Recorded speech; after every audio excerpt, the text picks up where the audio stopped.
من الشيطان الرجيم بسم الله الرحمن الرحيم আলহামদুলিল্লাহ। আজকে আমার আলোচনার বিষয় বিশ্বনবীর বহু বিবাহের কারণ এবং তার উদ্দেশ্য কী ছিল। প্রিয় উপস্থিতি, আমরা অনেকেই না জানি বিশ্বনবীর জীবনী নিয়ে অনেক কল্পনা এবং খারাপ দিক নিয়ে যায়, কিন্তু আসলে বাস্তব যদি আমরা বুঝতে চাই তাহলে আমাদের নবী বিবাহ করার পিছনে সম্পূর্ণ তার ব্যক্তিগত কোনো দায় দায়িত্ব ছিল না এবং আল্লাহ তাআলা নিজেই তাকে বিয়ের ব্যাপারে তাগিদ দিয়েছেন। এই বিবাহের মেন কারণ ছিল যে কীভাবে ইসলাম প্রসার লাভ করে এবং ইসলাম যাতে সেই সময় আমাদের নবীর যে সময় বিবাহ করে ওই সময় ইসলামের দাওয়াত বা ইসলামের প্রসারের জন্য যে কোনো ইসলামী দাওয়াতের ব্যাপারে খুবই কঠোর অবস্থান ছিল। কাফেররা মুসলমানদের উপর এত পরিমাণ অত্যাচার করতো যাতে মুসলিমরা কোনো মতে মাথা উঁচু করে না দাঁড়াতে পারে। সেই সময় ইসলামের দাওয়াত দেওয়া ছিল বড় কঠিন। এই জন্য আমাদের নবী তার শক্তি সঞ্চয়ের জন্য বিভিন্ন গোত্রে এবং শক্তিশালী গোত্রে বিবাহ করে থাকেন, যাহাতে ইসলামটা প্রসার করা যায়, ইসলামের দাওয়াতের জন্য তার সুবিধা হয়, এই কারণে বেশি বিবাহ করে।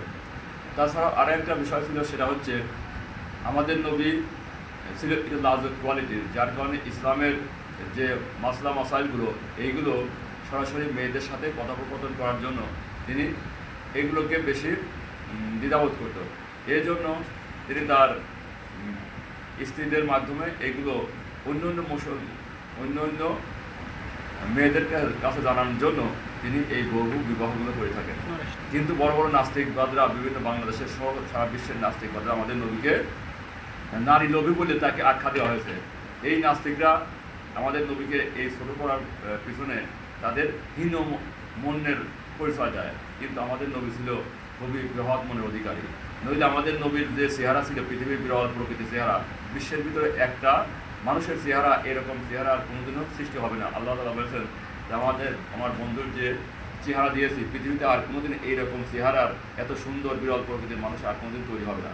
তারপরেও আমাদের নবী দেখেন যখন তার বয়স 25 বছর, অর্থাৎ মক্কার টকবগে যুবক, সেই সময় অনেক মক্কার অনেক মেয়েরা তাকে নবীকে পছন্দ করে, বিয়ে করার জন্য তাকে রাজি হয়, কিন্তু আমাদের নবী বিয়ে করেন না।